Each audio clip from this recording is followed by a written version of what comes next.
Hello, friends. Hi. Today I wanted to talk to you about an important uh, aspect of life, and that has to do with childhood physical abuse and the consequences that it has in the adult lives of such individuals. So, physical abuse is basically when you inflict physical punishment.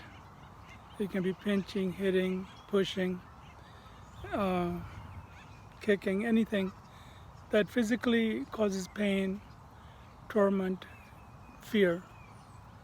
Um, when that is done, it has consequences. It has consequences when it's done in childhood, and it has consequences when it's done in adulthood. So let's talk about the childhood effects. So usually the child that is vulnerable to physical abuse may be a scapegoat for the parents who are immature, the parents who are narcissistic, perhaps sociopathic, perhaps impaired by drugs or alcohol, and they take it out on their kids. They really have no right to be parents, but became parents, and perhaps they were victims of abuse themselves. Perhaps it was sanctioned socially that to spare the rod is to spoil the child, and they took it to the extreme end of it. So these type of caregivers and parents are not good for the child's development. The consequences in children are that they may withdraw. It terribly impacts their self-esteem, their sense of security. They may have nightmares, and it may affect their ability to thrive. When they're younger, they may fail to gain weight. Of course, hopefully the abuse is detected early on, and protective services can investigate the situation and address it with some social interventions. If the situation is really bad, the children are removed from the home and placed in a therapeutic foster home. And the parent, if they're having problems with drugs or emotional issues, they're directed to get help for themselves. And eventually, if things get better, the child undergoes therapy, the parent undergoes therapy, and the drug and alcohol problems are addressed. And then they have visits which go well, then the children are eventually returned to their parents. But physical abuse, the pattern tends to be ingrained across generations, so you have to really follow up and make sure that they don't slip back into this cowardly way of abusing their children. As adults, these children often are vulnerable to depression, low self-esteem. They may also have lingering consequences such as post-traumatic stress disorder, which may mean that they avoid certain situations, certain people that trigger them which become reminders of past abuse in some way. And it has to be addressed. It can become systematized, the avoidance, and can really hamstring the individual in their adulthood. Treatment-wise, of course, you let them express themselves, and without judgment or condemnation. You support their expression of the things that have hurt them in the past. You allow that. And You assess where they stand. Are they having problems with their mood? Are they having any vegetative symptoms such as with their sleep, appetite, energy level? In other words, are they having a depressive episode that might benefit from treatment with medications? Psychotherapy is immensely useful. These people are immensely brave.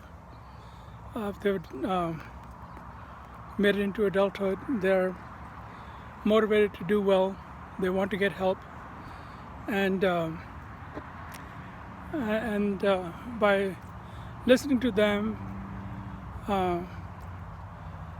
it offers an opportunity for them to start the process of healing. There's such a thing as the cathartic release of emotions, and that happens when the person, you can get them to relax. And in the old days, in some places still, they will induce kind of a relaxed state, and then they will, in a protected situation, protective way, guide them to the painful memories and let them experience them again, emote them, like express them, experience and express what they're feeling. And sometimes it has to be repeated more than once.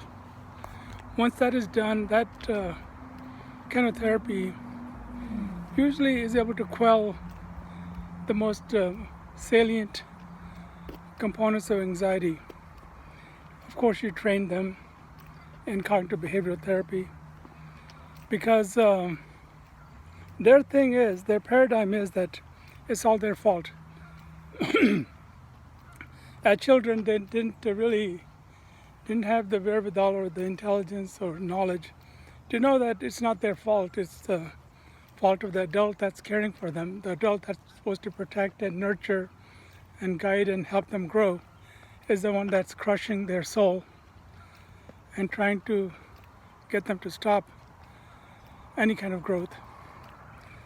So you have to make them understand that at that time they naturally assumed that it was their fault. That's why this godlike adult person was abusing them, because they did deserve to be abused. So that's something that now as an adult you can educate them that hey, listen, they may have been your parents, but they were schmucks. They didn't do what they're supposed to do in terms of raising you in a careful, nurturing way. And now you can choose to, you have a right to be angry, and then you can also choose to go forward in a different way. You don't have to be trapped by that paradigm of being worthless and deserving of abuse. You don't have to punish yourself by self-defeating behaviors because you think you deserve nothing better, that you're worthless and success is not yours. Those kind of thoughts with therapy can be removed. For PTSD, there are medications again, the SSRIs are very effective. But again, going to a survivors group can be helpful. We're providing some reading material can be very helpful. There's a lot of good literature out there. There's even YouTube videos that are actually helpful, I think, and have good information. Go ahead and you should look into those sources. A good book is Feeling Good by David Burns. It's kind of the most popular. It is a book about cognitive behavioral therapy and how people personalize their experiential states. They personalize everything negative that happens to them and they blame themselves. Those kind of books can help clarify those distortions. And so by clarifying distortions, by providing positive regard, and hopefully they find a good life partner that supports them, that understands them, and is careful not to, peel the scabs and re-injure them. They can actually survive. They can actually do very well. They can be a great help to others as well. So anyway, that's a little bit about physical abuse. I think you should spare the child and save the child. Hitting children is a cowardly act, and it should be banned, and people should have consequences for that kind of behavior. I believe it's a felonious offense. So anyway, if you know someone or if you have been yourself abused, you can go ahead and get help, get psychotherapy, do some kind of meditation, spiritual exercises. Yoga can be very helpful, and medications if needed. But mostly it calls for good psychotherapy and resolve by the person to overcome their past. All right, that's a little bit about physical abuse and its consequences. Take care, have a good day, and I'll see you next time.